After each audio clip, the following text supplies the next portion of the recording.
मैं उस middle class family से हूँ जहाँ हमारे लिए ना हमारे मम्मी पापा को हक करना बहुत बड़ी बात है। और यार मम्मी पापा ना गुरूर हैं हमारा, और मम्मी पापा का गुरूर हैं हमारे बढ़िया बढ़िया मार्क्स। कॉलेज में ना मेरी एक दोस्त थी, ठीक है, उसने ना अपने बाल सी ग्रीन कलर के करा रखे थे और मैं कसम से बता रही हूँ बहुत मस्त लगते थे उसके बाल। तो मुझे लगा कि मुझ पे भी बहुत अच्छे लगेंगे।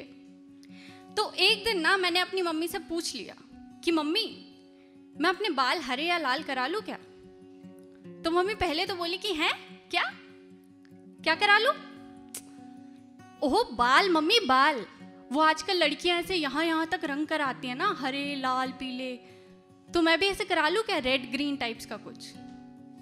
फिर आया मम्मी का क्लासिक जवाब कि ये सब अपने घर जाके करना और बाकी जाके अपने पापा से पूछ ले, मुझे नहीं पता।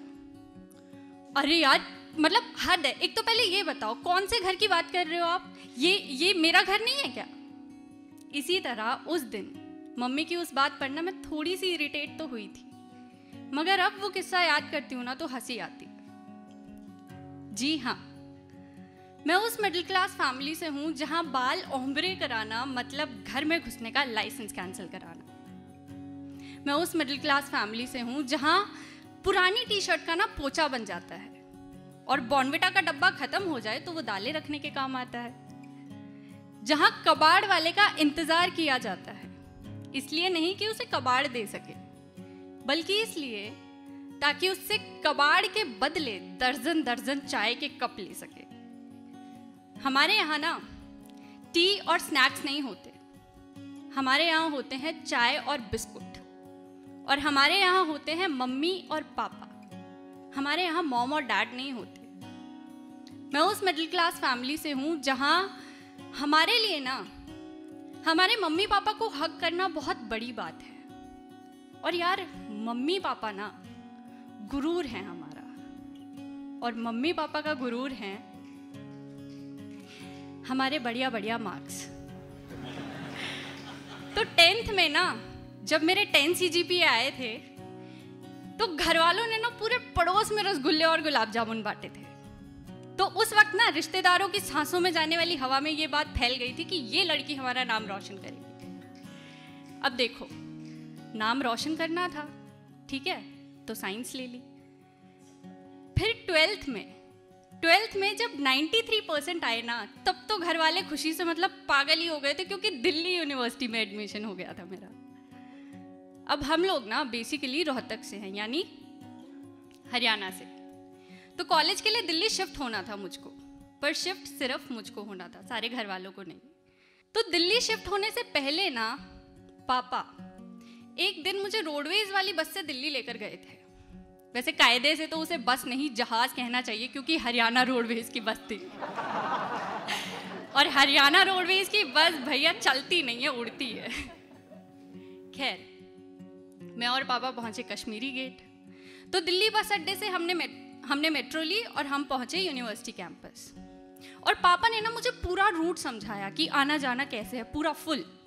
और पापा ने मुझसे कहा भी कि निधि अच्छे से देख ले, समझ ले कि कैसे आना जाना करना है, क्योंकि आगे चलकर जब तू दिल्ली से घर आएगी, घर से वापस दिल्ली जाएगी, तो घर वाले तेरे आगे पीछे ड्राइवर थोड़ी ना बने रहेंगे कि तुझे बार बार कोई लेने जाए, कोई छोड़ने जाए।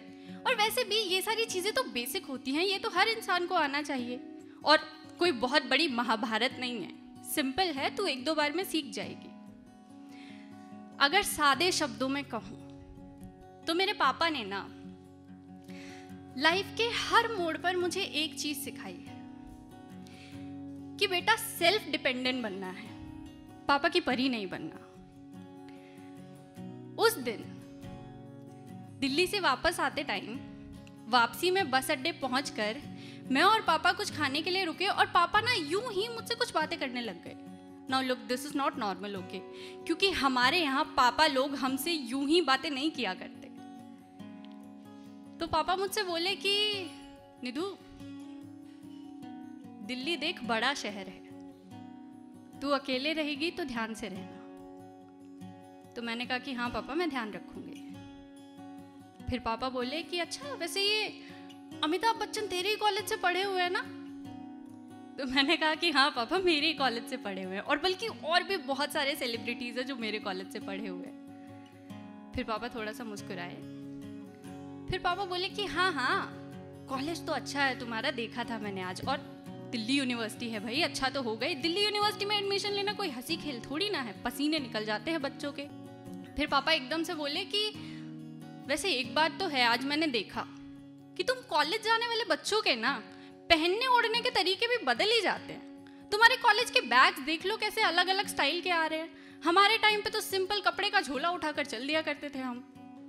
फिर मैं हंसने लगी और मैंने पापा को एक्सप्लेन करते हुए कहा कि हाँ पापा वो किताबें कम लेकर जानी होती है ना, तो ऐसे छोटे छोटे बैग्स होते हैं सबके। फिर पापा ने एक ड्रामेटिक सा पॉज दिया और बोले कि जो भी है तू अपना ध्यान रखियो, तेरा जो मन करे ना तू वो पहनियो, तेरा जो मन करे तू वो खाइयो, अगर पैसे की जरूरत पड़े तो मुझे तुरंत बताना, और जरूरत का सामान खरीदने में ना कभी कंजूसी मत करना। दिल्ली पहुंचकर जो भी तुम्हें सामान चाहिए वो सब अपनी समझ से खरीद लेना। तुम्हारी बुक्स हैं, बैग्स हैं, कपड़े हैं, जो भी कुछ है खरीद लेना। बल्कि मुझे तो लगता है कि कॉलेज जाने वाले बच्चे के पास ना एक घड़ी भी होनी चाहिए। फिर मैंने कहा कि हाँ पापा मैं ना दिल्ली पहुंचकर सब कुछ एकदम याद से खरीद लूंगी। फिर पापा अपने आप मुस्कुराने लगे।